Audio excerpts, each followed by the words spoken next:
Right గా బుడమేరు ముంపు ప్రాంతాన్ని పరిశీలించారు సీఎం చంద్రబాబు. విజయవాడ కలెక్టర్ కార్యాలయం నుంచి ఎనికేపాడు మీదుగా పొలాల్లోకి వెళ్లి బుడమేరు ముంపు ప్రాంతాన్ని పరిశీలించారు. పంటు మీద ఏలూరు కాలువ దాటి బుడమేరు ముంపును పరిశీలించారు. బుడమేరుకు గండ్లు పడిన ప్రాంతాల్లో జరుగుతున్న పనులపై అధికారులతో చర్చించారు. దెబ్బతిన్న పంటలు వివరాలు అడిగి స్థానికులను తెలుసుకున్నారు.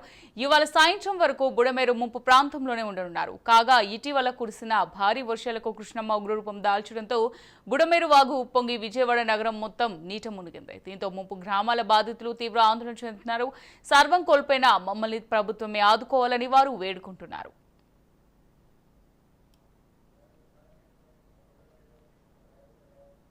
రైట్ గా ఇదే అంశానికి సంబంధించి మరింత సమాచారం మా ఏపీ బ్యూరో చీఫ్ క్రాంతి అందిస్తారు. క్రాంతి. ఎస్ అమూల్య, కలెక్టర్ కార్యాలయం నుంచి ఎనికేపాడు మీదుగా పొలాల్లోకి వెళ్లి బుడమేరు ముంపు ప్రాంతాలని ముఖ్యమంత్రి చంద్రబాబు నాయుడు స్వయంగా పరిశీలించారు. బుడమేరుకు సంబంధించి ఏదైతే ప్రభావిత ప్రాంతాలు, వరద ప్రభావిత ప్రాంతాలు ఉన్నాయో వాటిలన్నింటినీ కూడా చంద్రబాబు స్వయంగా పరిశీలిస్తున్నారు. ఎప్పటికప్పుడు దానికి సంబంధించిన వరద ఉధృతి, అదేవిధంగా అక్కడ ఉన్న పరిస్థితులన్నీ కూడా తెలుసుకున్న పరిస్థితి ఉంది. దానిలో భాగంగానే పంటు మీద ఏలూరు కాలువ దాటి బుడమేరు ముంపు కూడా చంద్రబాబు పరిశీలించిన పరిస్థితి. బుడమేరుకు గండ్లు పడిన ప్రాంతంలో జరుగుతున్న పనులపైన కూడా చంద్రబాబు స్వయంగా అధికారులతో చర్చించారు. దీనికి సంబంధించి మంత్రి లోకేష్ కి స్వయంగా ఆ గండ్లు కూర్చే పనిని సీఎం చెప్పిన పరిస్థితి అయితే ఉంది. దెబ్బతిన్న పంటల వివరాలు కూడా స్థానికులను అడిగి సీఎం స్వయంగా తెలుసుకుంటున్నారు. అక్కడి నుంచి మరో ప్రాంతాలకి పరిశీలనకు వెళ్లిన సీఎం తాజాగా ముంపు ప్రాంతాలకు సంబంధించి ప్రధానంగా అటు తీసుకుంటే ఏలూరు కాలువకి సంబంధించి రావర్పాడు కావచ్చు, ఎనికేపాడు, ప్రసాదంపాడు ఈ మూడు ప్రాంతాలకు సంబంధించిన కాలువ గట్లు, బుడమేరు నుంచి ఏలూరు కాలువకి వస్తున్న ప్రవాహానికి సంబంధించి పూర్తి స్థాయిలో ఆ కాలువ గట్ల ప్రాంగణాలు, ఆ కాలువ గట్టుకు సంబంధించి ఆనుకుని ఉన్న ప్రదేశాలన్నీ కూడా ప్రస్తుతం నీట మునుగుతున్న పరిస్థితి ఉంది. పూర్తి స్థాయి నీట మట్టంగా కాలువలో ప్రవాహం కొనసాగుతుంది. ఈ నేపథ్యంలోనే అక్కడ వస్తున్న ప్రవాహంతో పాటు అక్కడ నీట మునిగిన ప్రదేశాలు, అక్కడ ప్రజలకి కానీ పొలాలకు కానీ ఏ మేరకి పంట నష్టం జరిగింది, ఏ మేరకి ఆస్తి నష్టం జరిగే అవకాశం ఉందనే అంశాలకు సంబంధించి కూడా అక్కడ ఉన్న స్థానిక నాయకులతో పాటు ప్రజల్ని కూడా అడిగి తెలుసుకున్న పరిస్థితి ఉంది. మొత్తంగా ఎలాంటి విపత్తు వచ్చినప్పటికీ కూడా పూర్తి స్థాయి జాగ్రత్తగా అంతా కూడా అప్రమత్తంగా ఉండాలని కూడా అధికారులకు ఆదేశాలు ఇవ్వడం జరిగింది. మరోపక్క అల్పపీడనం మళ్ళీ బలపడి తరుణంలో మరి 2 రోజులు మళ్ళీ భారీ వర్షాలు కురిసే అవకాశం ఉంటే వాతావరణ శాఖ అధికారులు హెచ్చరిస్తున్న నేపథ్యంలో ఇప్పటికే ఎన్టీఆర్ జిల్లా, అదేవిధంగా కృష్ణా జిల్లాతో పాటు ఏలూరు కూడా ఆరెంజ్ అలర్ట్ ప్రకటించిన నేపథ్యంలో ప్రస్తుతము ప్రవాహం కూడా పూర్తి స్థాయిలో మళ్ళీ బుడమేరుకి కొంతమేర వరద ఉధృతి పెరుగుతుంది అనే అధికారులు అంచనా వేస్తున్న నేపథ్యంలో పూర్తి స్థాయిలో ఎక్కడికక్కడ జాగ్రత్త చర్యలు తీసుకోవాలి అంటూ కూడా అధికారులకి ఆదేశాలు ఇవ్వడం జరిగింది. దీనిలో భాగంగానే ఇప్పటికీ అటు కృష్ణా బ్యారేజీకి సంబంధించిన వరద ప్రవాహం కూడా కొంత తగ్గుముఖం అయితే పట్టింది. దీనిలో భాగంగానే ప్రస్తుతము ఏలూరు కాలువకు సంబంధించి పూర్తి స్థాయి నీటి మట్టం కొనసాగుతుంది. అక్కడ దిగువ ప్రాంతాలన్నీ కూడా నీట మునుగుతుంది. పూర్తి అధికార యంత్రాంగం అంతా కూడా అక్కడ ఏదైతే నీట మునిగిందో దాని వాళ్ళకి సంబంధించిన అన్ని జాగ్రత్త చర్యలు తీసుకోవాలంటూ కూడా సీఎం చంద్రబాబు ఆదేశాలు అయితే ఇస్తున్న పరిస్థితి ఉంది. అమూల్య, క్రాంతి, ఇప్పుడు మనం చూసినట్టయితే మరో తుఫాన్ హెచ్చరిక అయితే వాతావరణ శాఖ విడుదల చేసింది కదా. సో మరో తుఫాన్ ఉందని కూడా హెచ్చరించడం జరిగింది.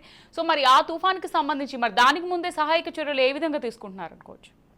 ఖచ్చితంగా అమూల్య, ఇప్పటికే వాతావరణ శాఖ అనేక జిల్లాలకు సంబంధించి ఆరెంజ్ అలర్ట్ ప్రకటించడం జరిగింది. దానిలో భాగంగానే ఇప్పటికే ముంపుకు గురైన అటు ఎన్టీఆర్ జిల్లా కావచ్చు, కృష్ణా జిల్లా కావచ్చు, ఏలూరు జిల్లాకు సంబంధించి ఈ 3 జిల్లాలు కూడా ప్రధానంగా ఆరెంజ్ అలర్ట్ లో ఉంది. దీనిలో భాగంగానే అటు ఎనకాపల్లి, అదేవిధంగా విశాఖతో పాటు విజయనగరం జిల్లాలకు సంబంధించి కూడా వర్ష ప్రభావం ఉంటుందంటూ కూడా ఇప్పటికే వాతావరణ శాఖ అధికారులు అప్రమత్తం చేసిన పరిస్థితి. అయితే ఈ నేపథ్యంలోనే ఉభయ గోదావరి జిల్లాలతో పాటు ఇటు ఉమ్మడి కృష్ణాతో పాటు పశ్చిమ గోదావరి జిల్లాలో పూర్తి స్థాయిలో అధికారులందరూ కూడా అప్రమత్తం చేస్తున్న పరిస్థితి అయితే ఉంది. అయితే దీనికి సంబంధించి ఇప్పటికే వస్తున్న ప్రవాహం కావచ్చు, అటు గోదావరికి కూడా ఇప్పటికే నీటి ప్రవాహం పెరుగుతూ ఉంది. భద్రాచలం నుంచి కూడా దాదాపు 10 లక్షల క్యూసెక్ దిగువకు వస్తున్న పరిస్థితి ఉంది.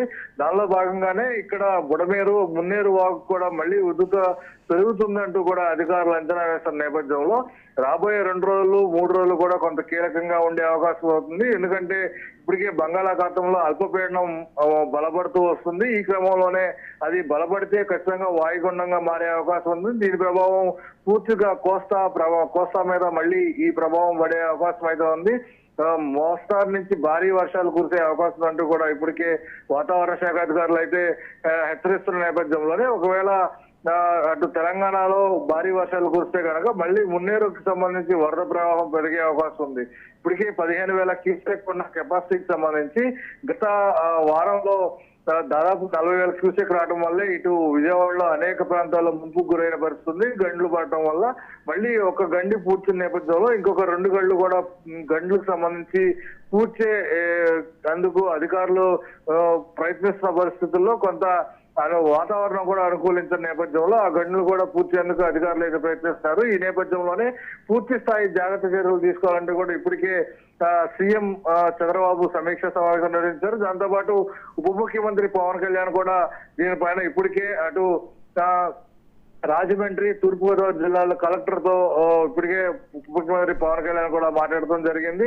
అక్కడ తీసుకోవాల్సిన జాగ్రత్త చర్యలు, అదేవిధంగా నీటి మట్టానికి సంబంధించి ఏ రకంగా ఉంది, ఇన్ఫ్లోకి సంబంధించి ఎంత మేర వస్తుందనే అంశాలకు సంబంధించి కూడా పూర్తి స్థాయిలో అధికారులతో మాట్లాడిన పరిస్థితి ఉంది. జిల్లా కలెక్టర్ తో మాట్లాడిన పరిస్థితి ఉంది.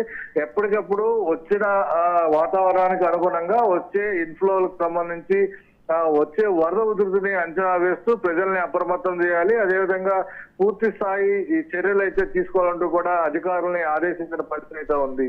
Amulya. Right, thank you Kranti.